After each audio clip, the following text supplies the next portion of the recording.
this debt, this destruction. Global news impacts us. We have to change the way we live. This is why we need independent media. Hello and good evening. Welcome to another episode of Hard Lens Media. My name is Kit Cabell. I'm the host of the show. I'm joined today with my co-host, Daniel Lupker. Manning the board is our tech priest in your phase, and shout out to the wonderful, incredible Mona Carmona, Ali Alexandria, Ayana, Fred Edward, E. Heller, Gamer for Life for being our moderators. And I also want to give a special shout out to all those who wished me a happy birthday yesterday. Thank you guys so much for all the birthday wishes. It's really, they were very kind, and I know, you know, I'm just very grateful to have all the support. Thank you guys and gals. How does it feel to be 24? Oh, it feels great. Time travel is awesome. Time travel is awesome, buddy. It's really great to do all that stuff. So, but I also wanted to give a special shout out to all of our new Patreon supporters that we have gotten over the weekend. So let me go ahead and pull up this list. First, $5 per month pledged by Alfredo F. Garza. Thank you so much. $10 per month pledged by Michael Lord. Thank you, thank you, thank you. Thank you. And then $1 per month pledged by Beatrice Westrate. Thank you so much. I've seen that name before. Welcome back. All right, thank you, thank you. Well, see, that's awesome having all these wonderful people. And also, I want to give a shout out to this list of Patreon supporters. So if you are a new Patreon supporter, you will be on this list next month. Yes. But I want to give a shout out to these wonderful people who operate Hard Lens Media for 18 minutes per month. Shout out to Teresa Collins, Kate, Brandon, Adrian Morin, Jeff Green, Fred Edwards, Susan Singer, SPM, DN, Ken Armstrong, Owen Johnson, Demetrian, Carl Esped, Jose Manuel, Burns Lawler, Lana Henderson, Menely Kimmel, Paul Canosa, Sean Knight, Jimmy Royal, Jay Lynch, Elizabeth Silva, and okay, I just got to the end of that page. So there we go.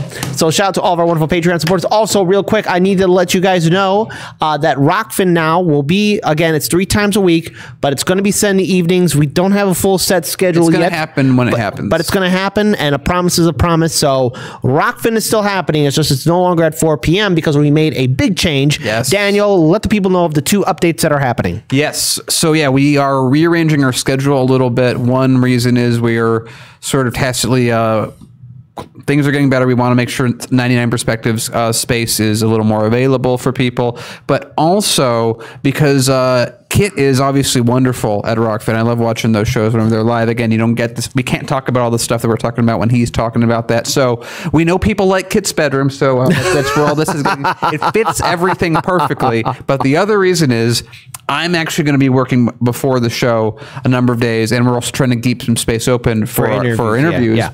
And I'm going to start doing what I used to do about 1.5 years ago, a little longer than that at this point, which are perspectives. And we're doing a little thing called shorts as well. We're going to try and do some really fun new things. Actually, our good friend on Discord, Bacon for President, I wonder who that possibly could be, sent me a video this weekend, and we worked with it. And it's a thing that I'm going to start developing where we're going to be working together so that you guys can actually send us stuff, because we want to have a better way to do that. And those are perspectives. What are they? Well, it's me chewing out people very specifically in edited videos that I think you guys are really going to enjoy. We just filmed a number of them right before the show started, and it brings me back when we used to do those, and it's a lot of fun. Yeah. And we're also doing some short videos, because I know some people like really, really short content. And so we have right now basically 2 short videos coming out in the next 3 days, and a longer video as well. So I hope you guys check them out and tell us if you like them. And once I send out a message on the weekend, keep sending me these clips. We'll make this a really cool thing. Yeah, we're going to make things happen. Also, we acknowledge a YouTube super chat from Collins Radix Carter, $2. Happy belated birthday, Kit. Well, thank you so much again, everyone. I'm very grateful and humbled by all the support. But now we got to get started with the show. So let's get started with our first segment. So, again, quick update to this story. It has to deal with our good friend, Neera Tanden. our wonderful, good special friend Neera Tanden. So, look, Senator Joe Manchin seems dead set on canceling Neera Tanden, and it's been recently been reported that Senator Mitt Romney and Senator Susan Collins have also been vocally against appointing Neera Tanden to be part of the Biden administration. Bernie, where you at? You're awfully quiet after what they've done, but don't worry. She has Cenk, the host of TYT, to defend her. But first, let's play these two videos. First video's from Case Study QB. Please follow him on Twitter. He's doing a fantastic job seeing through corporate media. Ladies and gentlemen, boys and girls, children of all ages, let's sit through and find out what is going on with Neera Tanden, Joe Manchin, and her potential nomination for her job. But hashtag reject Neera. He will oppose Neera Tanden to lead the Office of Management and Budget. In a statement, the West Virginia lawmaker said, in part, quote, "I have carefully reviewed Neera Tanden's public statements and tweets that were personally directed towards my colleagues on both sides of the aisle, from Senator Sanders to Senator McConnell and others. And I believe her overtly partisan statements will have a toxic and detrimental impact on the important working relationship between members of Congress and the next director of the Office of Management and Budget. For this reason, I cannot support her nomination." If she were confirmed, Tanden would be the first non-white woman to run the federal budget office. And despite Manchin's announcement, Biden said he doesn't plan to withdraw her nomination and believes he'll get the votes to get her confirmed. Speaking Sunday, Majority Leader Chuck Schumer said he wasn't giving up hope on getting her confirmed either. Well, everyone heard that one of our Democratic senators, Joe Manchin, doesn't want to vote. I vote for her. I am working with President Biden to find the extra votes so she can be passed. I think she'd be a very good OMB leader. Interesting. According to Politico, there are two early contenders to possibly replace Tanden: Gene Sperling, a two-time director of the National Economic Council, and Ann O'Leary, who served as California Governor Gavin Newsom's chief of staff. Joining us now with more on Politico and co-author of The Playbook, Eugene Daniels. Eugene, good morning. It's great to see you. Thanks so much for getting up early to be with us today. Let's start with this question about Neera Tanden. She was controversial even back when we weren't sure who was going to control the Senate. It seemed like she may have been doomed had Democrats why do you think she's controversial? In Georgia. But of course, they did win. And now Joe Manchin is flexing his muscle here. They need basically every Democrat. Do we think it's possible they could actually find a Republican? I mean, in my own reporting, I've been struggling to find someone that might get on board here. No, I think you're right. And it's a reminder that your tweets could always come back to bite you, which is what's happening for her here. It is going to be difficult for her to find those Republican votes. Like you said, she's attacked Republicans over the years. But it seems like the Biden administration, and you heard Chuck. All right, hold on. We'll get the next video, but hold on. Can we get the camera on me real quick? So, controversial. Why is Neera Tanden so controversial? Controversial. Why is she just so controversial? Well, here's the thing. Not only did she attack Republicans via Twitter, but she also attacked progressives and independents, Bernie Sanders supporters, Tulsi Gabbard supporters, Andrew Yang supporters. She's a very toxic person, and she's used her words for violence. She was very violent with her words. And then somehow, out of the vote blue no matter who corner, she deleted those 1,000 tweets. She chose to do that, which is, again, very suspicious, very controversial. And the thing is, it has to be brought up. But what no one tells you about Twitter is that those tweets aren't fully deleted. People can pull them up. The internet is extremely, extremely resourceful. So there's a problem with Neera Tanden. She's been part of the corporate media and corporate Democrats for a very long time. She's part of that club. So I find it funny now that she is at risk of losing her position in the Biden administration, not only because of two Republican votes that have been very open, but also Democratic Senator Joe Manchin, but nothing but utter silence from Bernie Sanders. Let's go ahead and play that next video. Yep. It's, yeah. They feel confident. They're not full-throated in their confidence, but they're feeling kind of confident that they can keep finding or find at least a couple of those Republican votes. Eyes on people like Mitt Romney, eyes on people like Susan Collins to see what they're going to do here.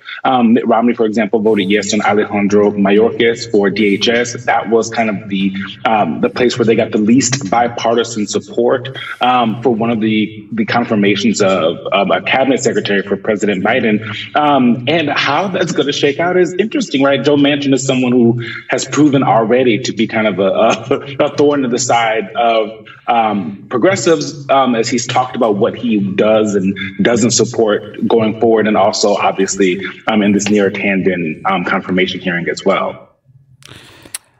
It really illustrates that it's tough to be a public partisan warrior on Twitter, as you point out, and then also turn around and get one of these Senate confirmed jobs. So if you want one of them, perhaps maybe think about it. Think about how you're going to handle your tweets. Yeah. Right. So this is okay. So first off, people are pointing out in chat, rightfully so, it's not just the tweets. She's done a whole lot of stuff her entire time at the Americans for Progress, which is a funny name. I mean, let's be real about it. It's crazy that, like, okay, so first of all, the thing that I'm thinking is Joe Biden is not fighting for anything. You're talking about getting rid of student debt. Don't want to do it. No, stop. Get away from me. You talk about reforming immigration. No, go vote for Trump. You talk about giving money to the wealthy. Yeah, we'll talk about it separately. Go in the other room. Blah, blah, blah. Why is he standing up so high for Neera Tanden? He still seems to want her in there. He seems to know that he's not going to get the votes. It's almost as if she's in there because of her political connections to Hillary and the fact that she put in the effort and the work to do everything that she's done over, well, attacking progressives, attacking conservatives, attacking everyone that isn't basically Hillary Clinton and the people that are on her, like, with her list of 1 to 7, or like 6+ people or whatever it is. That's been her job. That's been her entire job. This was supposed to be the reward that she was going to get. Let's be real, though. Who is Neera Tanden? Neera Tanden is Rahm Emanuel with a Twitter account.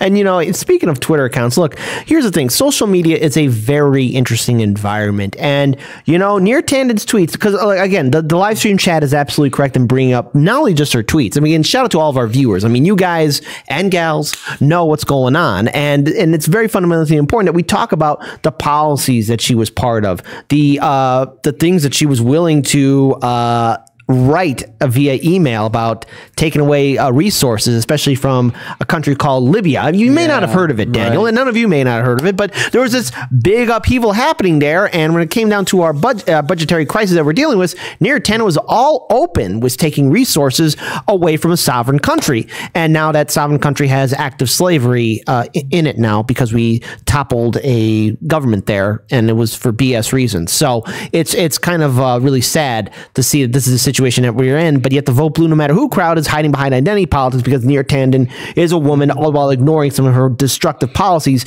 and people are focusing on tweets. But speaking of tweets, let's pull up this tweet from our good friend Cenk Uygur. All right, so what did Cenk write? Cenk wrote, "I'm not a fan of Neera Tanden." Okay, sounds good so far.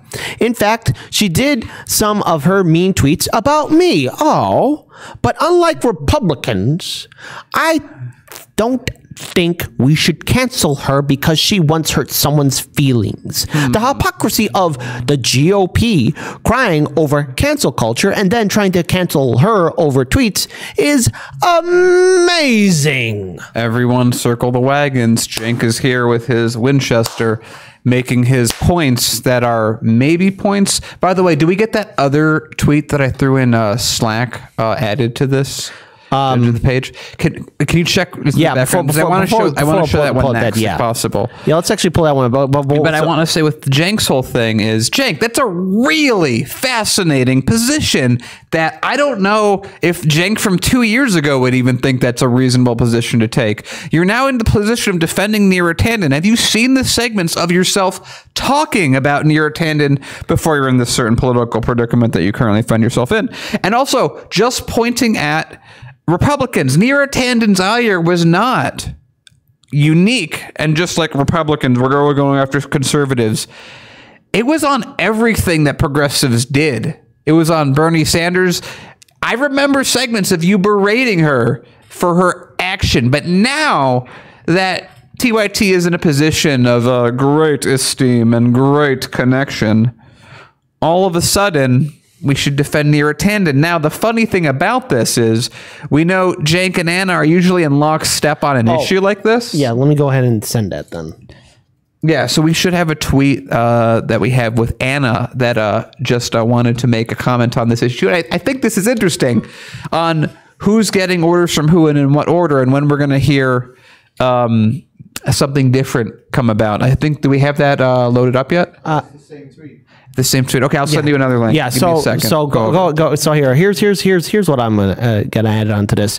So Cenk Uygur wants to defend Neera Tanden, and the thing is, Cenk, Neera Tanden is her own worst enemy. And let's not forget, you've tweeted out a lot of nasty things too. Let's not forget your infamous tweet right now, where you were saying the only upside to the Texas freeze was people like Joe Rogan freezing their blanks off because they didn't want to be taxed with California laws. So that's just something that I find very deplorable. But you haven't apologized for that. In fact, you even tweeted how people were saying you should apologize, but you chose not to. Now let's pull up this other tweet from Anna Kasparian.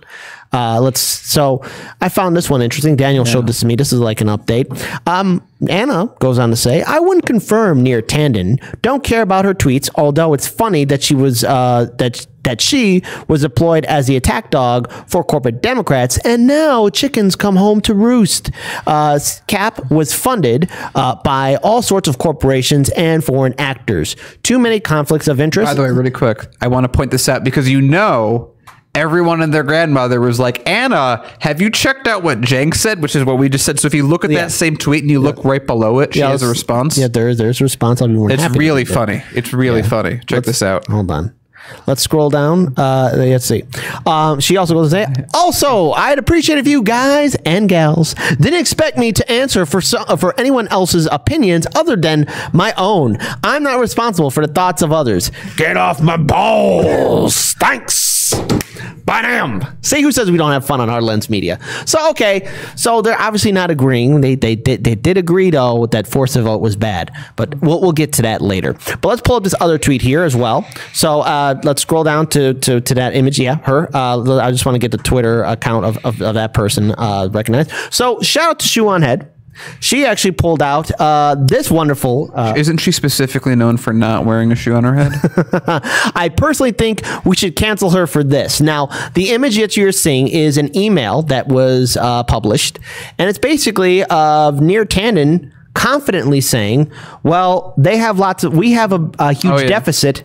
They have lots of oil. I think that's a very good reason to cancel Neera Tanden because she's willing to go into a sovereign country's land, take their resources, and just say, hey, we'll just use it to pay off our deficit. Now, the thing is... You know who else said that? Who else said that, Dan? That's a quote by Donald Trump as well. Oh, right. But also, I just want to just bring up one other thing as well. And that is, when it comes down to...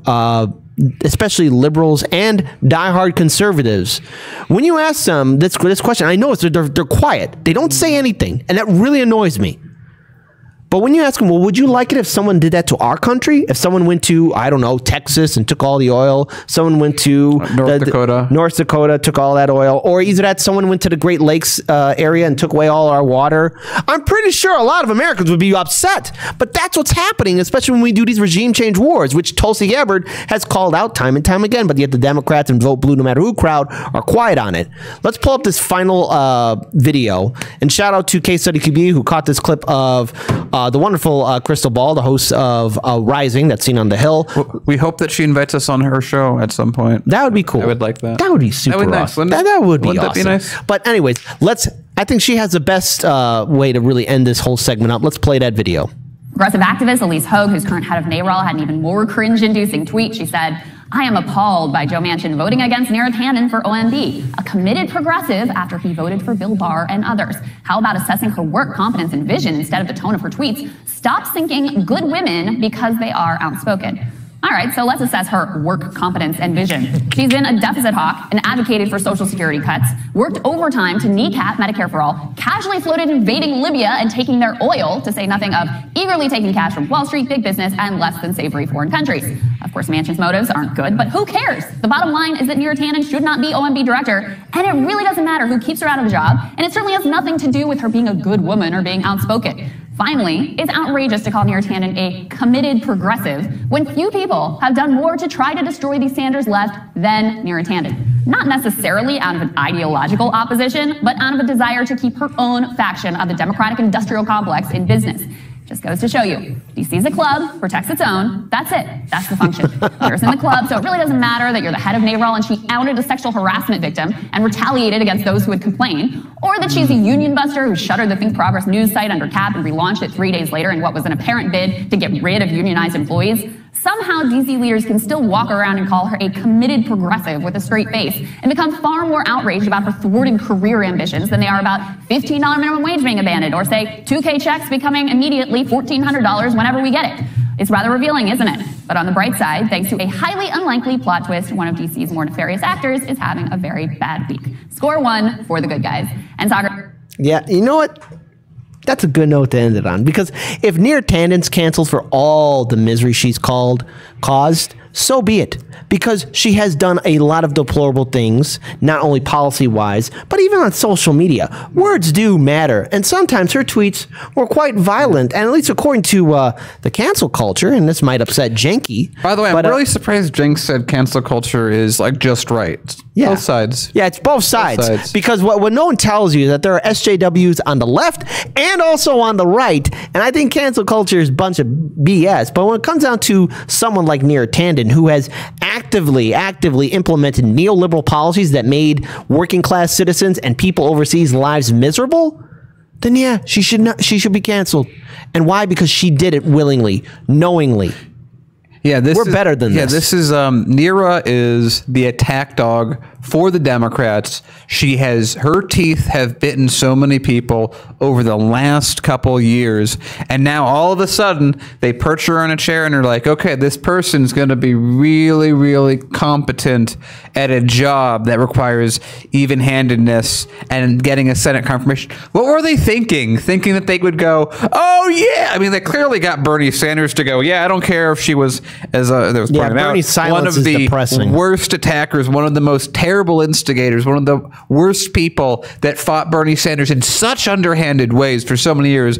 Bernie's, of course, like, well, the Democratic Party says I should do it, so I'm going to do it.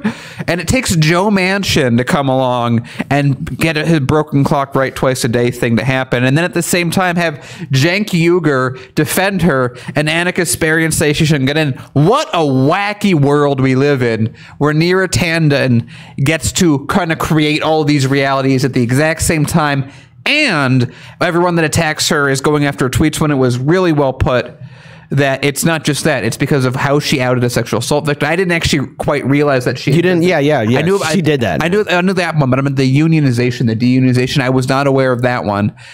But and of course, her being found in an email to say, just like Trump, go take over the oil somewhere. And they really thought, and remember, this is the person that Joe Biden's like, I'd like to not withdraw her. This is the person who's president now. This is the progressive who's going to save us all.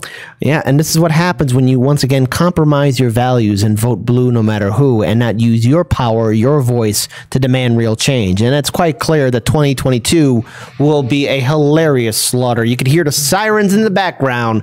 It's going to be one big fire, and we here at Heartlands Media are going to be laughing our butts off. But with that being said, drink. We're now going to be moving on to our next segment. Before we do, I want to acknowledge everyone in the live stream chat. You guys are awesome. Thank you so much for your support. Be sure to like, comment, share, and subscribe. Hit that ring bell notification. Share our content on social media. It really helps us out defeat the algorithm here.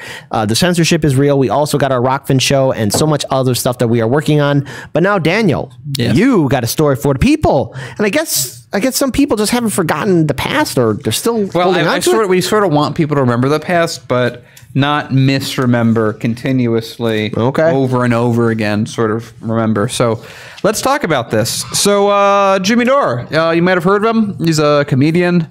He commentator. Chicago guy? Sort of known. Yeah, Chicago guy. Chicago guy. Eats meat. That's what Doctor told him, so he's going to do it. Okay. He is... well, he was responsible for kickstarting the Force the Vote effort. Someone who says things as they are. Well, Business Insider's like, no. We have to keep attacking him. That's the way to go. So let's talk about Business Insider now. So, and they're making, I'm going to break down why like the premise of this story is so terrible at the end. So I want you to bear with me on this. when a wing of the progressives called on Representative Alexandria Ocasio-Cortez to force a Medicare for All vote in the House, it drew a line in the sand for people on the left. Force the vote was an effort that intended to ostracize Republicans and centrist Democrats who don't support an overhaul of the nation's healthcare system. AOC didn't think it was a good idea, noting that forcing a vote that didn't have a chance in the House, let alone the Senate, could only cause friction among Democrats and harm their cause. The disagreement created a loud faction of progressives who are now anti-AOC. They are seemingly led by comedian turned political talk show host Jimmy Dore, who in December said that AOC is now, quote, standing between you and healthcare, and went on to call her a liar, gaslighter, and coward. Now, we've covered that, and we know the context of that, so let's keep going. Unthinkably, giving her standing as the highest profile progressive member of Congress, AOC saw her Twitter mentions flooded with hate-fueled banter and accusations of being a sellout and a fraud. God. So here's how this article's starting. We already see it. They're laying the scene, and what they're going to be getting into is not even about the topic. Like, everything I just read is just set up. They actually don't care about these issues. They're going to start going into why is the left tearing itself apart, why they should stop, whereas we've already talked about a number of times on the show, well, why structurally the left is doing that. It's not because it's the left or it's any strategy of the left. It's simply because there is no monolithic power source like the Democratic Party or the Republican Party, so everyone's just trying to create this thing, and there's competition. So let's keep going. She'll be fine, of course, as that's just part of her job.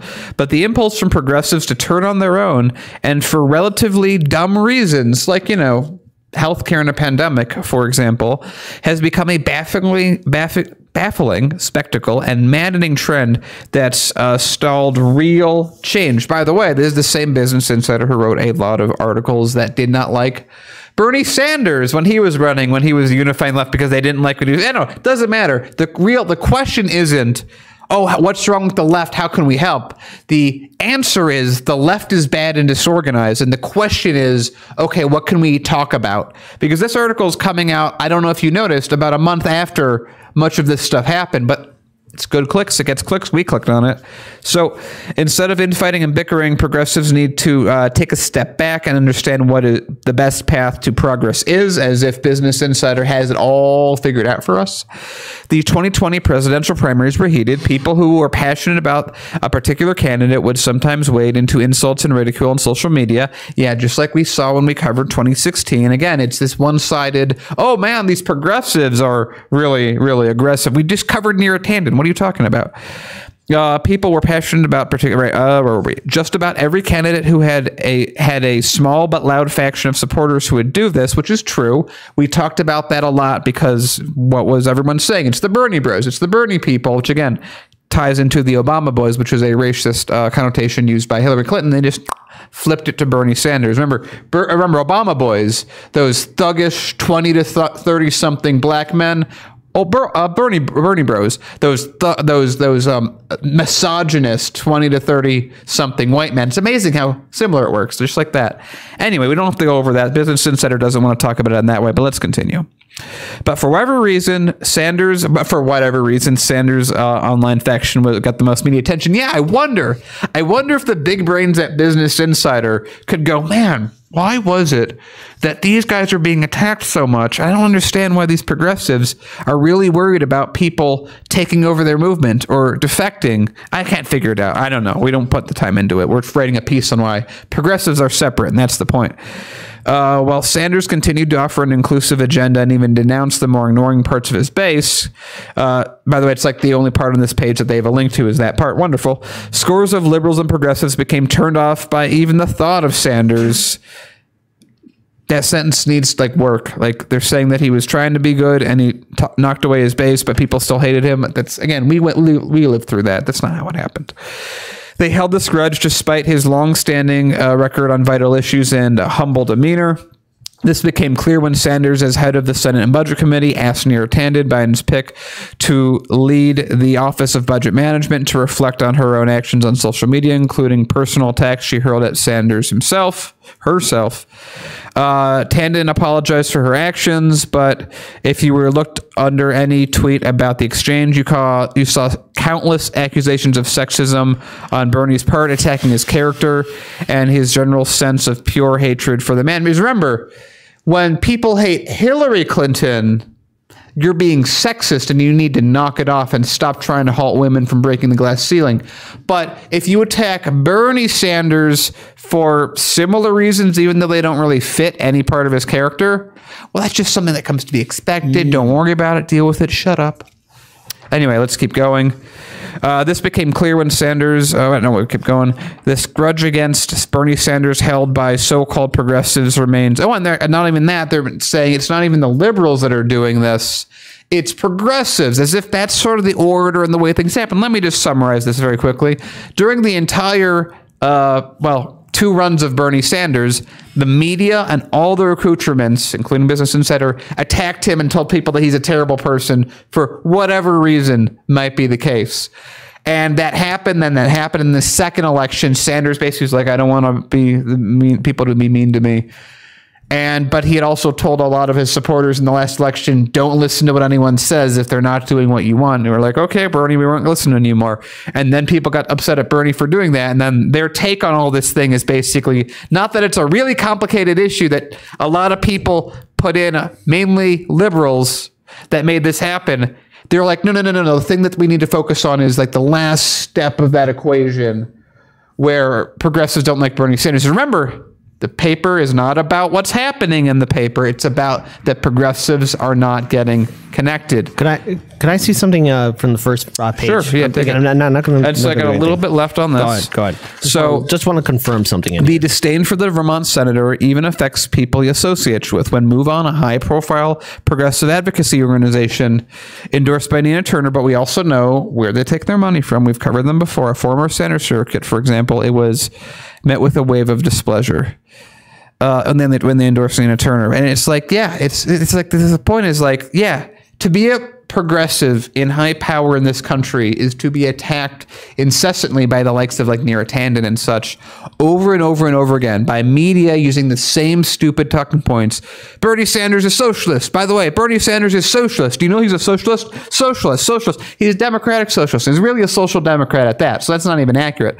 You get these things drilled into people's heads. You get these circles of people to start PC attacking him. Oh, he's sexist because he's not including women in his cabinet, even though he included more than just about anyone else. He's racist because he only has white people. He's actually more diverse a group of people following him than anyone.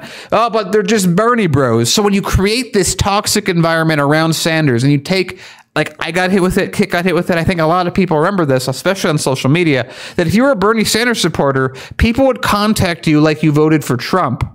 Yep. Or how they saw Trump, at least, or how we would see Hillary, and they'd be like, what a monster you are, voting for this sexist man, you sexist white man voting this way. You don't even like Elizabeth Warren because she's just as progressive as him, and yada, yada, yada, yada, yada, yada, yada. How dare you call her a snake? And then they're like, I don't get how these Sanders people could be so angry at the Democratic Party. What could possibly have happened?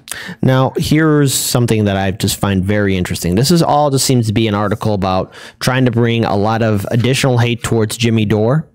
Even though, here's the thing. I'm going to repeat this again because I am absolutely confident in this assessment. We cannot forget that when Force the Vote was happening, Cenk was all on board for it. He thought it was a damn good idea. There were a lot of people who thought it was a good idea, including Sammy Boy Cedar. But then either someone gave him a phone call or they realized automatically they just don't like Jimmy Dore, the whole idea of rocking the boat because there's now 15 progressives in the House right now. Remember, there was such a movement against Jimmy. I will say this. If TSA, if National Nurses United, let's say even if TYT and Sam Cedar and all the rest of the liberals and left did a whole united coalition for Force the Vote, Jimmy Dore would not be leading. He would have stepped aside. Yeah, he would have been a very vocal voice, but he would have stepped aside. But I also want to point out another thing, too. Really quick, go ahead. Real quick. Here's the way it works. This is exactly how these things work. If it doesn't work and it falls apart because there's infighting that, and let's say outside sources helped make a thing that happened, they write an article like this saying, why are progressives so disconnected? Why aren't they getting along? It's just their nature. But if what happened had worked and everyone had united, the story would have still been written. It would have just been, why do progressives push ideas that they know won't work? So here's the answer is progressives are bad. So here's the thing about Force the Vote, which this article did not even talk about, but yet independent media networks like ourselves, Jimmy Dore, Nico House, Bad Face podcasts, and even Crystal Ball even talked about it too. You know, a lot of people, the Convo Couch talked about it, and that is the Force the Vote. Let's say the 15 congressmen and women that were on the Force the Vote petition were to go for it and actually, you know, withhold their vote for Nancy, and then Nancy, let's say in this scenario, decides to put a vote for Medicare for all on the bill on the House floor. Would it have passed? In a likely scenario, no, probably not. It would have been a miracle, an astronomical miracle, if it were to pass. But it was, the whole idea was to shine a light on Republican and Democratic lawmakers that would deny their constituents Medicare for all at the height of a pandemic. Joe Biden is going to do a town hall or a meeting from the White House saying how we've reached a milestone of 500,000 dead Americans from this virus. We're the richest country in the world. We don't have Medicare for all. Hey, AOC and to those other 14 progressives that were on that Force the Vote petition, you missed a golden opportunity to knock all those cold-hearted bastards out of office. But it's Jimmy Dore, the jagoff comedian who smokes pot. It's his fault that he's saying mean things about AOC, even though these 15 progressive men and women actually ran on and support the idea for Medicare for all, but now they're backpedaling away from it. We need Medicare for all in this country. But yet we have elected officials that chose not to do it, that chose not to fight, that didn't even participate in that town hall. But it's Jimmy Dore's fault. It's all Jimmy's fault. It's all Jimmy's fault that we live in a neoliberal system. It's all Jimmy's fault that we're in regime change wars. I didn't know Jimmy Dore had time to do all this. But what a sight it would have been if the left actually did unite. And what an opportunity that we lost. And again, that's the whole point of this article. This article is doing exactly what it's questioning. Why is this happening? The article's making all these points of here's how progressives are bad, here's how the voters are stupid, and why they shouldn't have said anything to AOC. They should have just left well enough alone, because obviously AOC has made so many. I mean, AOC was so right. I mean, the fact that she didn't do it then meant we got so many concessions right now. $15 minimum wage passed. It's actually going to go up to 20. Oh wait, no, none of that happened. We didn't get any concessions. Here again, the point of this article is progressives are bad and they don't know what they're doing, and their base is eating themselves. Whereas if you look at the Republicans, they're in the middle of a civil war right now too. It's kind of similar, little different. Democrats, they hold power in all the branches, and they still can't get anything done. Yet it's progressives that have no idea what to do or talk about. Now, here's an idea. If that Medicare for All bill had gone, we knew it wouldn't have passed. But what would have happened is everyone would have had to be on the record of whether they would have voted for it or not, or what's her name, Nancy would have to go eat her ice cream and not be House Speaker anymore. And if that had happened, we know already that 2022 is going to be a slaughter for the Democrats, and they probably will lose the House because they're geniuses. Remember that. You got to vote for the Democrats. Can't vote for the progressives. They don't know what they're doing. Democrats, genius. Know exactly what they're doing. They're losing everything all the time on every issue. When the Democrats do that, they get praise for taking over. When progressives try to deal with a hand that is not as good as it should be, this is what they get. Progressives wrong. Why comes second. Yeah. Vote blue no matter who. All right, we are going to move on to our next segment. Before we do, I want to again shout out to everyone that's joining our live stream chat. Be sure to like, comment, share, and subscribe. Hit that ring bell notification.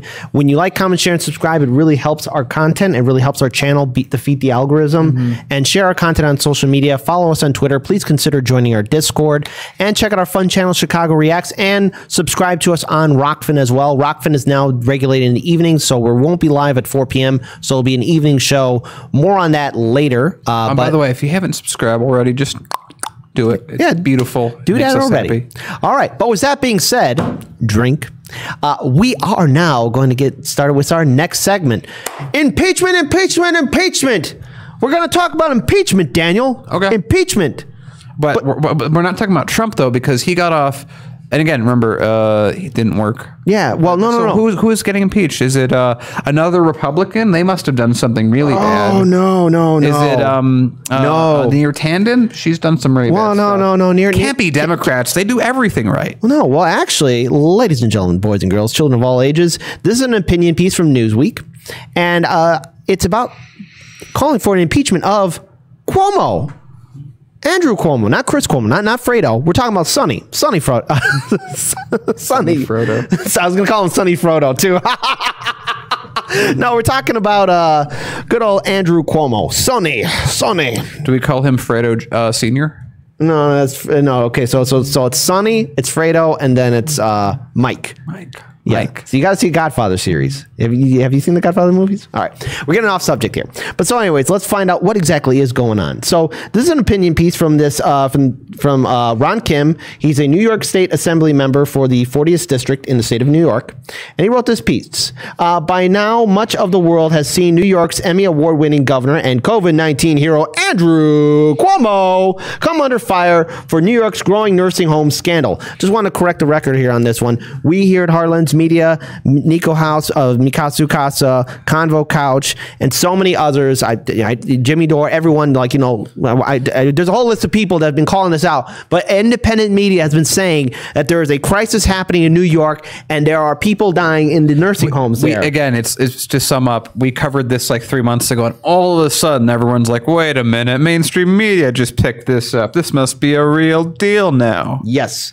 So, a March 25th directive forcing nursing homes to take in patients who had tested positive for COVID-19 led to the spread of the disease among New York's most vulnerable population. By then, to cover his tracks, the governor may have obstructed justice by suppressing life and death data from the Department of Justice. His office underestimated the number of nursing home deaths by up to 50%. This is a huge, phenomenal number of many people who died. Hey, but kid, he made a few $1,000s, so it's okay. And he also wrote a book about leadership. Yes. And he did those wonderful and he did that, fireside chat. He did slavery hand sanitizer too. Don't slavery forget that. hand sanitizer. Yes. That's right. Smells really good, I heard. I know. Wow. This Andrew Cuomo guy just sounds progressive.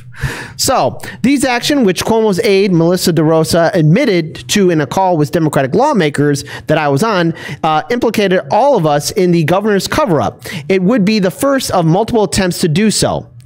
It would be the first of multiple attempts to do so. On a private phone call, the governor berated me, threatened my career, and demanded that I issue a fabricated statement. He wanted me to deny what I heard on the call. This is a quote from good old Governor Andrew Cuomo, the man who wrote a book about leadership. "Are you an honorable man?" he yelled. "Who do you think you are?" This, too, was an attempt to rope me into a scheme. Ron Kim, you have integrity, and well done. All right. Obviously, the state of New York needs to do something about Cuomo, but I'll give my first opinion on this after the video we play. Those of us who have worked with Cuomo are familiar with his tendencies. There's a long pattern of abusive tactics that the governor deploys when the public gets too close to learning the truth. Cast a net far and wide, compromises many unwitting accomplices, threaten retribution, then berate you for having the temerity to stand up. I witnessed a crime, and on top of that, 15,000 nursing home residents died under his watch. 15,000 senior citizens who had friends, family, loved ones. But don't forget, once it happened, after they gave him, around when they gave him a lot of money in contributions, he also made sure that they had no legal liability for any of it. Mm-hmm. And that part's not the focus of it. It's just these numbers, but okay. Restoring faith in government for those families is my top and only priority, not the governor's PR image. And let's face it, there's a lot of people who don't trust their government right now at the state level, nor at the federal level. The truth behind the obstruction of and lies is this. The governor snuck a toxic corporate immunity clause in the 2020 budget on behalf of his top campaign donor, the Greater New York Hospital Association. You don't need a PhD to understand that handing out get out of free jail cards to nonprofit nursing homes in the middle of a pandemic will lead to more deaths. He did it quietly and at the last minute, masking the provision under the guise of protecting frontline workers from lawsuits, which, if true, would have been redundant because he already passed a March 23rd executive order that gave frontline workers legal immunity for treating COVID-19 patients. But once the lobbyists asked for a broader shield for the corporate executives and shareholders behind for-profit nursing homes and hospitals, Cuomo needed to implicate others. Yeah, but can we just say, like, just as a rule of thumb, maybe hospitals shouldn't be for profit. Maybe nursing homes shouldn't be for profit. On January 28th, New York State's Attorney General Letitia James announced that the administration underreporting nursing home deaths by 50%. The corporate immunity very possibly led to more deaths as for-profit nursing homes and has made it impossible to hold those responsible accountable. Yeah, but yet Cuomo is the hero. Let me just say this. Can we get the camera on me? These politicians are not heroes.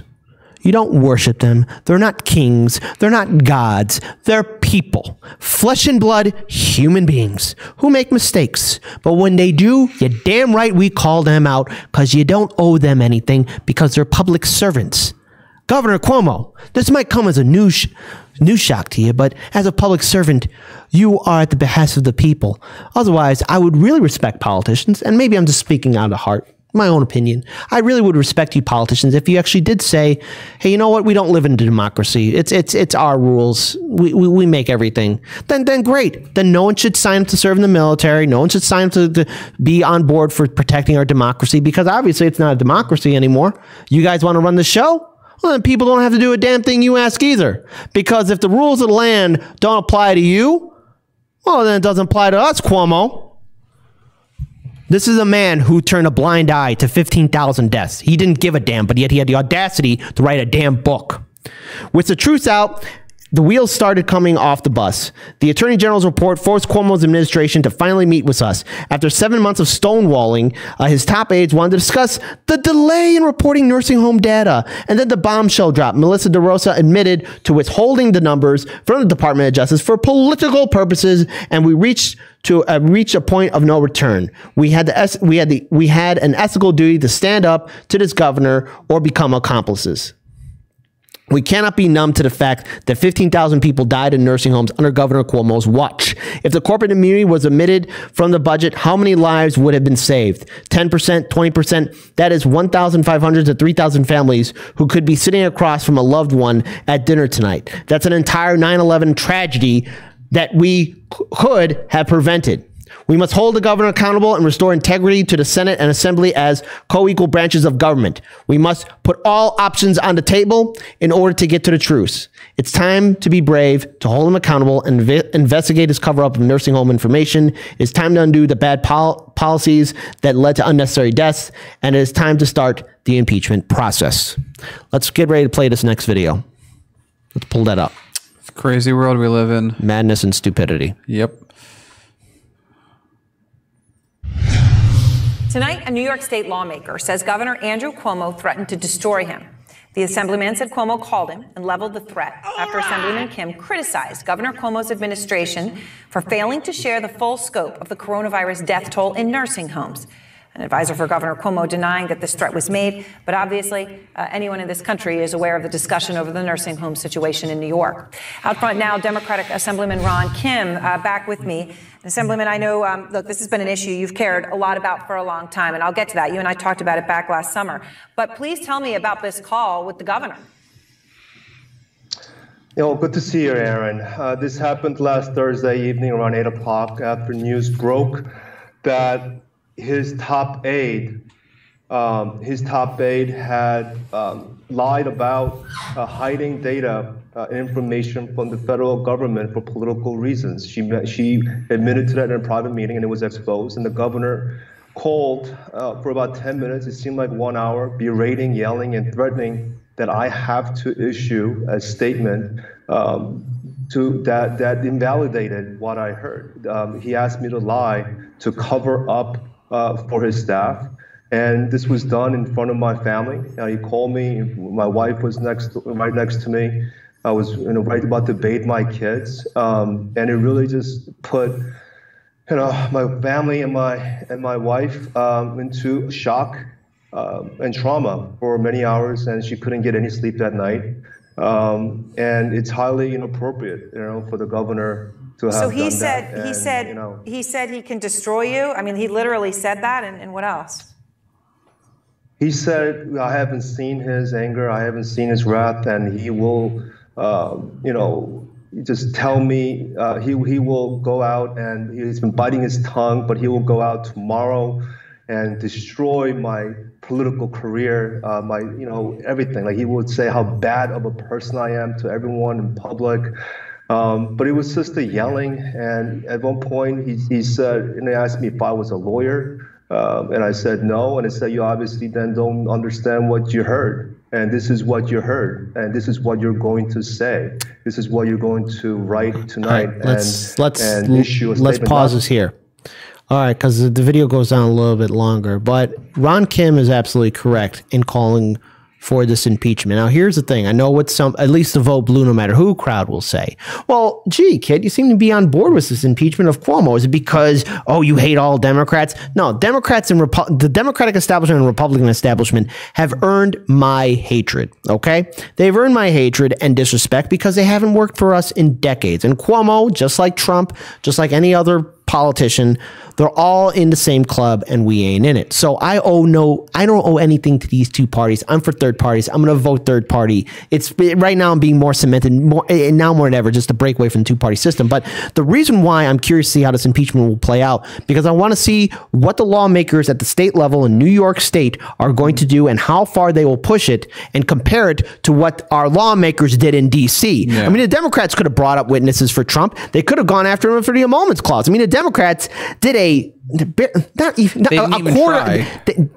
True, I was going to say like a quarter of a butt, because you can't say half butt. Because you can't swear on you. Quarter ass. They're putting a quarter ass into that. Maybe an eighth. All right, Daniel went full blown. When you're that old, you can't tell how much of an ass you're putting in. So the thing is, our lawmakers, I want to see what they're going to do to hold Cuomo accountable. Look, from everything that I'm seeing, from the video, from the article, and from other videos that we've seen on social media, it's quite clear that Democratic Governor Andrew Cuomo, Sonny, is just as deplorable as Donald Trump, just as corrupt, just as evil, just as inept. And you want to know why he was able to get away with it? Because unlike Trump, Cuomo puts on the fancy mask of neoliberalism with a fake painted smile, and no one says a thing. They felt comfortable with his leadership. People felt comfortable with his fireside chat. Oh, he's a hero. He's a leader. He wrote a book about leadership. He got slaves to make hand sanitizer for me. I feel safe. And grandma and grandpa died because Andrew Cuomo, Governor Cuomo, wanted to hide the numbers. It turns out he wasn't leading anything. He was just being a bully, which is what he is. He's a bully. He doesn't care about people. If he did care about people, he wouldn't be berating some assemblyman. A real leader takes accountability. When me and Daniel started Hardlens Media, and also Daniel's taking care of 99 Perspectives, and I'm helping him out here too, it's called accountability. If Daniel screws up on something, well, that's on Daniel. Be like, hey, Kit, I messed up. Guess what? If I screw up on something, hey, Dan, I messed up. It's called accountability. It's called being a leader, but it's also called working with your team. And maybe Governor Cuomo just doesn't have what it takes to work with the New York State legislature. Yeah, maybe he just doesn't have it in him to be a leader. Yeah, and this is the thing. It's like, why does it always feel slightly better when Democrats get impeached? Well, because they're sort of like, era of like, oh, we do everything for the people and we're good. Well, we know Republican legislator. We know exactly what they're doing. So when we see like Trump getting impeached, we're looking at the situation going, they don't have the votes to do this. They know they don't have the votes to do this. And they're using it to fundraise and basically run a campaign off of how bad Trump is while actually doing absolutely nothing to say we're doing any better, because they're basically like, well, if we're next to a dumpster fire, we just have to be slightly less of a dumpster fire and we're okay. And we don't support that because we understand where that's going. They're not trying to punish Trump because he did something wrong that was unique. They're trying to punish him because it's politically advantageous, because he's doing something that all presidents do. Whereas Cuomo directly helped kill a bunch of people, used slave labor to make hand sanitizer, and said he was good when he's really, as Kit put it out, just a bully. Yeah. And so now it's coming out and something might happen. That's a big reason that this is a lot different. Something might actually happen and this guy gets knocked out. And wouldn't that be nice? Yeah. I never trusted that leadership fireside chat. And here's the thing. Always hold these politicians accountable, even the ones you respect, even the ones that you think are good, because you know what? They deserve to be under scrutiny. Always. Never forget that. You don't owe them a damn thing. They owe you. Yeah. With that being said, we're going to be moving on to our next segment. Before we do, I want to acknowledge a YouTube super chat from Roger Meadows, $5. Kit, I don't hear no fat lady singing yet. Hashtag force the vote. Dan, I'm 50. Dems never controlled all three branches of the government. The Supreme Court of the United States has always been conservative, 6-3 or 5-4 all my life. But the mainstream media says that they're neutral and have no affiliation, and you shouldn't pack the courts because that'll make them yeah. Also, I want to acknowledge this one from Cassie, $100 Streamlabs super chat. Thank you so much. Can we pull up that graphic? Yeah, thank you. Wow, Kathy, thank you so much for the $100 Streamlabs super chat. You get that awesome graphic. For Kit's fire. Thank you so much. We are humbled. You got to turn on that fire more often, man. I will try, but I don't want to start a great fire. Chicago's already been through one already. All right, we are going to move on now to our next segment. Everyone, if to support Kathy, everyone type 1 in chat because Kathy is incredible. Type 1 or 100 for Kathy because Kathy is awesome. There you go, 1 or 100. Type 100. Type 100 for Kathy because Kathy really just helped us out. Thank you so much, Kathy, for the Streamlabs super chat. Always been great. All right, Daniel, you got a story for the people. What is going on? Okay, so I found this. This was really funny, actually. Remember how we were covering like the stimulus checks? You know, it's sort of been one of the things we cover pretty substantially is the lack of stimulus checks, maybe is the better way to put it. And you know how we've been talking about like the banks and like the conservative economists and what have they been saying? You're gonna cause inflation, or conversely, Americans might save it. Why would you give them money? We should be giving it to rich people. That's like the two things they say. So this gives me hope that we're going to get a stimulus. Wall Street is finally admitting that the stimulus won't destroy America, which is, good on them. Thank you, Wall Street. I'm glad we got your blessing. So the debate around passing President Joe Biden's $1.9 trillion aid proposed is a simple one. Democrats argue the hole in the economy is so big that it warrants spending nearly $2 trillion on top of $3 trillion spent last March. Remember, when it was March, there wasn't an issue, even though a huge amount of that money went to the ultra wealthy. But now that it's not as much, it's like, I don't know, $2 trillion is a lot of money. And the $900 billion spent late in Trump's term. But I thought that was Biden because they're taking credit for the $600. And never mind. Republicans point to all the relief the government has already provided and say the economy can recover with a much smaller boost. If you overdo it, they say, spending so much could take inflation to worrisome levels because you have to worry about inflation. The reason you have to worry about inflation is the way that the government operates, which is effectively an MMT operation. If you have inflation with your country with the amount of debt that we have, you're boned. You're super boned. Except, again, we know how to control it. So every time they bring up inflation, they're like, if you don't operate the money printer properly, it won't work. I think we figured that out. But there's a third party in this debate. The Wall Street investment banks are crunching the math. And I think when they mean crunching the math, they mean they're actually crunching it. How does the calculator work? What does it do? Destroy it. And they are increasingly saying the concerns about a runaway inflation are misplaced. The very concerns that they brought up in the first place, but okay. For weeks, economists at major banks, hey, you know, if you do the thing that you did like a half a year ago that sort of helped people to some extent, well, if you do that again, it's going to be really bad. Yeah. For some weeks, economists at major banks had sat on the sidelines, vaguely answering another aid package would achieve its intended goal of accelerated growth. Now that Democrats are charging forward with Biden's large-scale plan and likely to pass the bill by mid-March, Wall Street's take probably won't make Republicans too happy, I'm sure. But except they pay them. So the Republicans will say whatever they want. Shut up. Every big bank has its own forecast models and team of expert economists, which we now know can be beaten by some people on Reddit. And many are arriving at the same conclusion we've been in since the pandemic started, and before that, since we talked about UBI. The benefits of the Biden plan overshadow the risks. I mean, that's one way to put it. After a week of weak inflation and current stagnant economic recovery, Wall Street is cheering on efforts to supercharge the economy with a massive shot in the arm. What a pun! What a pun! What a pun!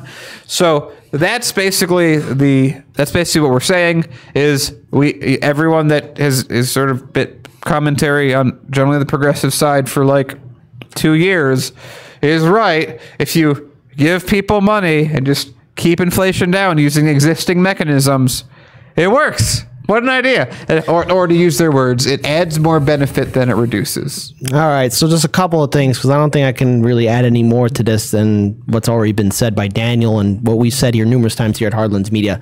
Number one, we cannot forget that Speaker of the House, Nancy Pelosi, when Trump was president, denied us having continuous stimulus checks because she wanted to hurt Trump. So that means we would have probably, since March up until now, maybe we got, hypothetically, continuous $1,200 stimulus checks. Now, is that enough? No, but would it have helped a lot of working class Americans? Absolutely. But Nancy Pelosi, Democrat Speaker of the House, chose not to because she wanted to hurt Trump. Type 1, if that hurt Trump. Type 2, if Nancy denying the stimulus checks hurt working class citizens. We'll let you decide. Also, it's also important to note out that other democracies have been doing universal basic income or some type of temporary universal basic income for their constituents. The United States is the only country that has not done it since then. Also, I also want to point out that we got more stimulus checks while under Trump. That's the $1,200 that we got in March and $600 that we got in December. That's $1,800. Never forget, too, that Biden and the Democrats, especially during the Georgia runoff, promised $2,000 stimulus checks. We can't also forget that the $600 stimulus check that we were going to get under Trump, that we got under Trump, was originally going to be about $1,200, but the Biden administration wormed their way in and cut that down for us. So again, it's hypocrisy amongst hypocrisy, and Wall Street is now finally figuring out, because remember, these people are smart. We got to respect Wall Street. That's what CNN, Fox Business, and MSDNC tells us we got to do all the time. Respect these people. They're only now figuring out that we need to have continuous stimulus checks. Here's your homework assignment, ladies and gentlemen. I see we got about 800 plus people in this live stream chat. Hashtag, where's our $2,000 stimulus checks? Where are they at? I know they're working on it in the bill right now, but I mean, supposed to be right out the door. Are we getting continuous stimulus checks? Where's it at? Where's the money? I'm looking up. I'm looking down. Democrats, I'm looking at your pockets now. Wall Street, I'm looking at your pockets now too. Where's the money? We need the money. Where's the money?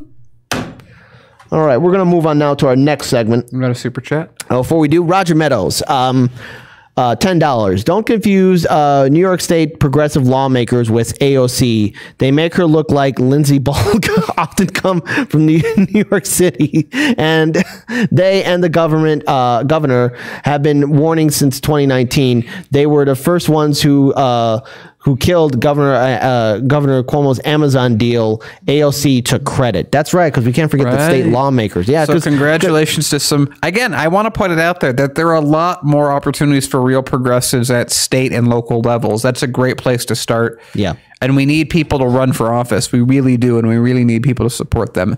2022 is going to have a lot of opportunity for progressives out there. I'm really if curious we decide to take it. I'm really curious about Illinois because again, a little off. And hopefully, Chicago Corner will be up and running to the point then that we can once again help contribute. Yeah, I know. I'm really excited for what they're going to be doing. But now we're going to be moving on to. With that being said, we are now moving to our next segment. Ladies and gentlemen, can we get the camera on me? when you got a hunger for some Cheetos and you need your fix, don't worry, corporate media will do it for you because they just can't get over their Trump. They gotta have their Trump. They need that Trump. They need that line of Cheeto for them. Let's play this video about what is going on because they're talking about Trump. They're talking about Trump. Shout out to Case Study QB. Has been covering this morning and for the last several weeks and months. This is a very big development here. It is, Jim, and a big loss for the former President Trump. As you said, we've been waiting on this decision since the middle of October, and now, the middle of February, we're finally getting this decision from the Supreme Court. They're saying that the Manhattan District Attorney, Cy Vance, can, in fact, get access to former President Donald Trump's tax returns. This is something that has been playing out in the courts for more than a year now. Remember, it was back in July when the Supreme Court said, no, President Trump, you do not have absolute immunity from these records that the prosecutor in Manhattan is seeking. All they got. This went back down to the lower courts. President Trump's attorneys continued to fight it in the lower courts, saying that this request was overbroad, it was in bad faith. The lower court said, no, you have to hand over these records. But Trump's team continued to fight it to the Supreme Court. Wanna be cool? That was back in the middle of October. We've been waiting all of this time to determine what the Supreme Court would do. And now, a month after Trump left office, they have said that these tax records can be handed over. Now, it's important to note, the public will likely not get an immediate glimpse, if any glimpse, at we're not going to know. returns, because these will be handed over to the Manhattan District Attorney, where they will then go to the grand jury as part of this larger investigation. This is that investigation into the hush money payments that were paid and as to whether the Trump organization did any wrongdoing in covering up these hush money payments.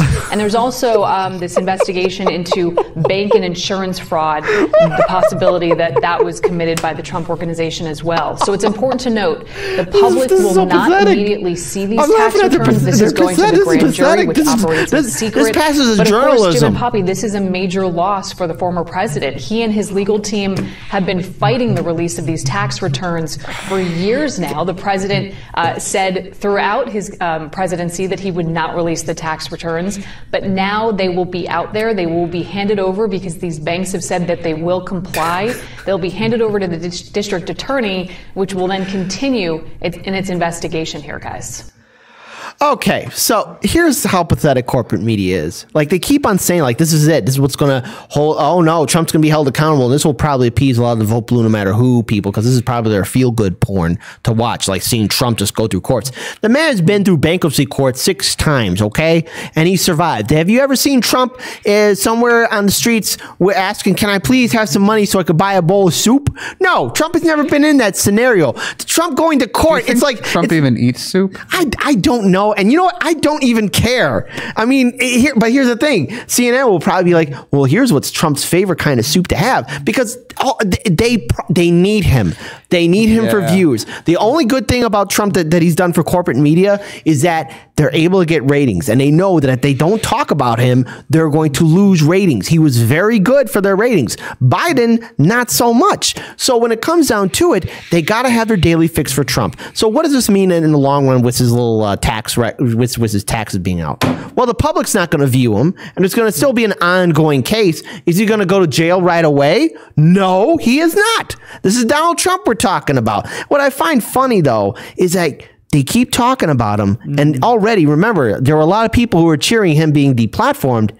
Now they're wondering what's he doing, because now Trump's not on social media anymore. Like they're curious now, like, oh, what's he doing? It's sort of like that person who blocks somebody on Twitter, like, oh, what's he doing now? I'll make another account to see what they're doing. Yeah. What's going on? What's going on? And this is how pathetic the media has gotten now. They still can't get over Trump. They need him so badly that they're going to do these stories. Now, has Trump done some questionable activities? The answer is yes, absolutely. Terrible president. But he's not going to jail, folks. He's not going to jail. He's going to die of a heart attack before he goes to jail. And him going to court, I mean, he already has his own mug. He already knows all the court staffers there. He's like, hey, Trump, how you doing? He's been to court so many times. This isn't his first rodeo. They probably got him in his own office somewhere in the New York courthouses. I don't know, somewhere, because he's always in court. So this is nothing new. They just need that fix. And like an addict. Yeah. And so this is really funny. It's like everyone's getting their fix. The news is like, oh, wow, as soon as Trump left office, like no one's watching us anymore. We're now getting outplayed by a bunch of people on YouTube. Oh, no. Oh, no. Oh, no. No one cares about our Biden coverage. This is the same problem we found ourselves in with Obama. Oh, my God, what do we do? Cover something that Trump does. He's out of. Remember why they wanted to know his taxes in the first place? When he was running for president in the primary, they were like, "It's like, we'll talk about this." Hillary wants to know so she can use it to fight, even though everyone has sort of these same tax problems. That's why this started. It just hasn't stopped. So now that Trump's out of office, what are they going to do? Fine him? They're not going to put him in jail.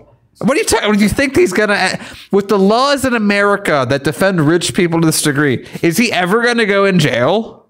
Like, we know he's not. Do you think that they're like, oh, you paid hush money to a mistress, you're going to jail? Oh, wait. What? Oh, everyone in Congress is guilty of the same thing? Never mind. Here's a $100,000 fine. Good day, sir. That's what's going to happen. That's the whole thing. But you know what's crazy? However much, because Trump's going to just extend this thing to fucking damn. Yeah, everyone hit me for that. Okay. Everyone's going to hit Trump. He's going to go into oblivion being attacked in that way. Here's the thing that I want you guys to take away from this. CNN's going to make more money covering this useless segment than Trump's going to get fined, if Trump gets fined. And on top of that, while I end this segment, CNN's going to cover this more than they would on Medicare for All, our stimulus checks, universal basic income, ending regime change, wars, getting rid of student debt, medical debt, having affordable college.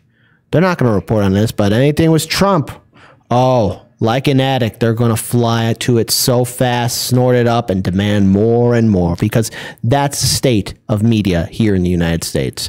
With that being said, I want to say one thing. Donnie makes a great point that we should bring up.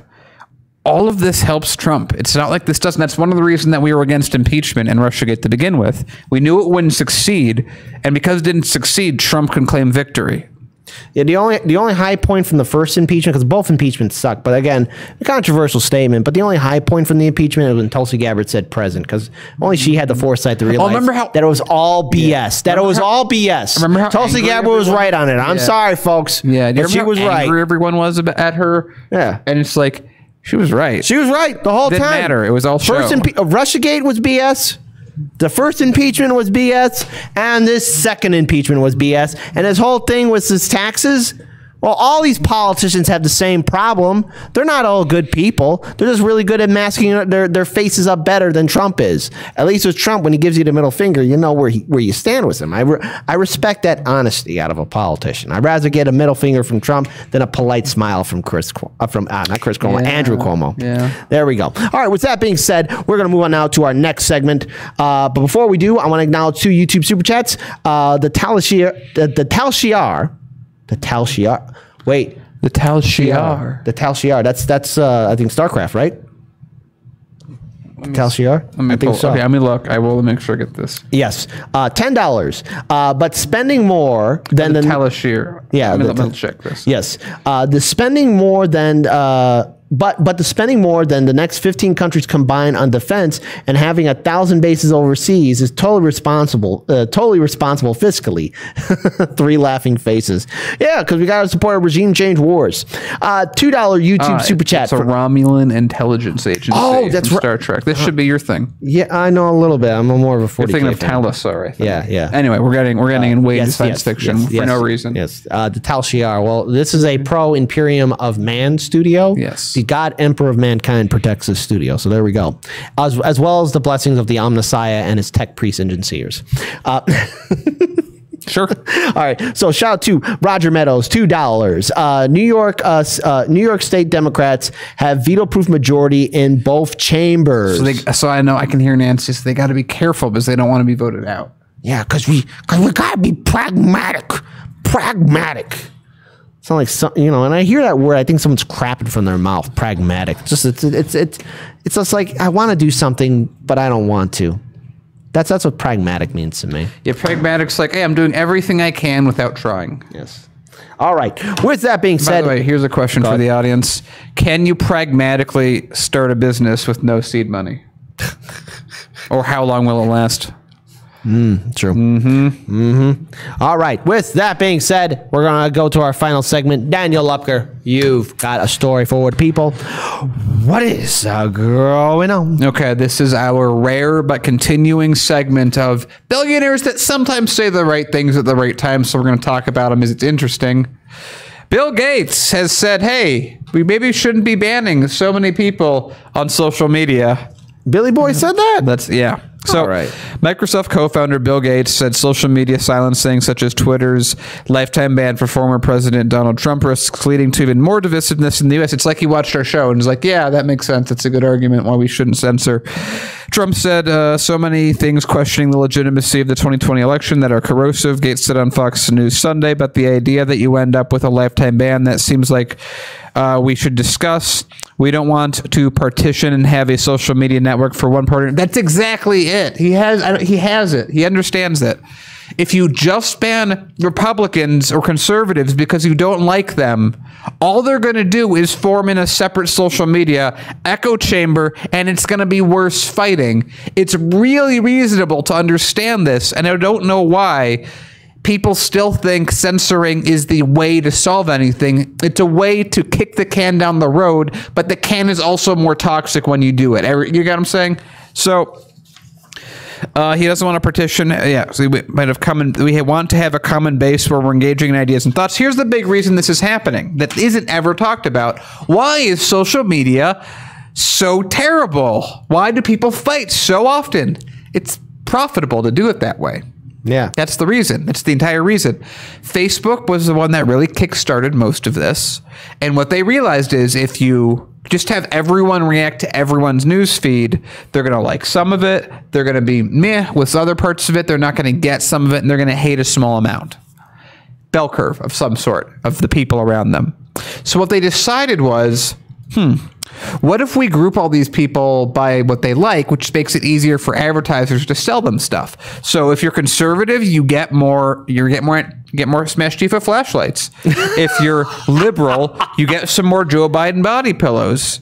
If you're progressive, you get actual Antifa. I don't know. It works in my head. But that's how it worked. So they started segregating people up. It basically is everything identity politics talks about. Separate men from women, separate races. It was really funny. I remember when they opened up Facebook thought I was a black man, which was really interesting. I mean, it doesn't seem to work all the time. And it was because, and I looked why they thought it, and they're like, because my views were so progressive. Yeah, this is Facebook. This is the people that are making this happen. Are you serious? Yeah, I mean, I looked the part, I guess. Maybe if you're Facebook, but and I was like, hey, we should have equality and people shouldn't be oppressed. Oh, you're black. That's what Facebook seemed to say. So that's why this happens. So that's why you get connected with people that are very samey as you. Echo chambers get created, and then as soon as they interact with another echo chamber, they go, oh, enemy, we must fight this. And that's more or less what's been happening. And on top of it, Americans don't lead the best lives, and they're sort of bitter and cynical, and it comes through. Yeah. So here's what I want to say about this whole thing about censorship. Because there's SJWs on the right and there's SJWs on the left. And I think cancel culture is a whole bunch of BS. And the thing is, with Trump being deplatformed, as well as numerous other progressives, libertarians, conservatives who have been deplatformed, not only just recently, but even going back to 2016, 2018, and even earlier than that too. But, what you create is an echo chamber. And no new ideas are shared. And look, are there people who speak horrible, brutal, deplorable things? Yeah. You want to know how you defeat those bad people? By making sure the rest of the world sees who they are, and you beat hate speech with compassion, with people who stand together, who stand against oppression and hatred. You want to know how you beat conspiracy theories? With intelligent speech. You just can't cancel people, because guess what? You think this is going to go away overnight? You think Trump and his 75+ million supporters are going to disappear into the night? That's not how things work. It's sort of like prohibition. Get rid of the alcohol and no one's going to want to drink anymore. No. Child mentality, censorship, deplatforming, blocking people. The whole idea of social media is social. Right? And cancel culture, especially when you're calling for someone to be deplatformed, you think that's going to stop Trump? You think Trump being deplatformed off of Twitter hurt him during the impeachment? No. And when he comes back in 2024, if he chooses to run again in 2024, he'll come back with a vengeance. And the thing is, hey, corporate media, cancel culture, people who are demanding him to be deplatformed. Well, you had no idea what he was thinking because he, I'll say this, always shared his opinions. Even that dumb Photoshop image of him with his face on Rocky Balboa's body. He tweeted that out. He did that. That was the thing Trump retweeted, with him looking like Rocky Balboa. I got no comment to that part, but I will say that it's just really funny that, you know, we can be here and, you know, we've talked to you guys, and I know that a number of you guys in chat that have followed us for a while have sort of come all over to the side of you just shouldn't be censoring and banning people. It doesn't help anything. There's other ways to deal with it. And if someone is really atrocious, the justice system should deal with it, and there should be better laws for that. But that has to be done. We cannot give corporate power, because that's the other side of all this censorship. As much as everyone's like, oh, identity politics is really good for individual people, first of all, show me that that's how it's happened. Because what I always see happening anytime there is identity politics, whether it be Me Too or anything else, even like the way that there's like two BLMs that exist. One's the Democratic BLM from the Democratic Party. That's the incorporated place that you give money to. And then the other's like the group of people that are actually trying to do stuff. In America, everything is a commodity. So any identity politics movement, no matter how good it starts, always gets co-opted and is always used to sell things or keep people from fighting corporations. And it's a weapon. It just becomes a weapon. It always becomes a weapon. That's how it always turns out. And so I remember when people were like, oh, AJ, because we can't say his name, there we go, YouTube, thank you. The guy that talks like this and he has all these vitamin supplements and someone doesn't have his shirt on all the time, that guy. Yeah. He got banned. And what happened? About 200 progressive channels and feeds also got banned when someone got banned. Israel every day is waking up going, are there any Palestinian pages that exist? Because we're going to have them banned. This is the consequence of what we're dealing with. And then on top of it, now it's used to attack everyone. The little guy, the big guy is now using identity politics to attack the little guy all the time. Oversimplify, anything of that nature. Any group that is bad, if they do anything for any reason that isn't sanctioned. So that's the issue with where we're at. And it's just funny that Bill Gates agrees with me.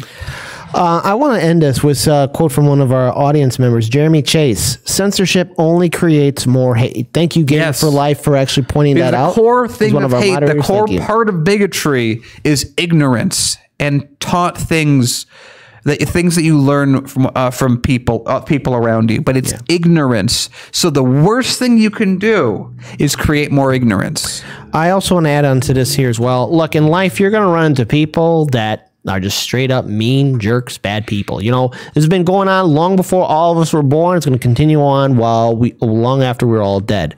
But I believe the world is filled with good people. But this whole idea of allowing governments or corporations to censor who can speak and who cannot speak is only inviting disaster. And I believe in free speech.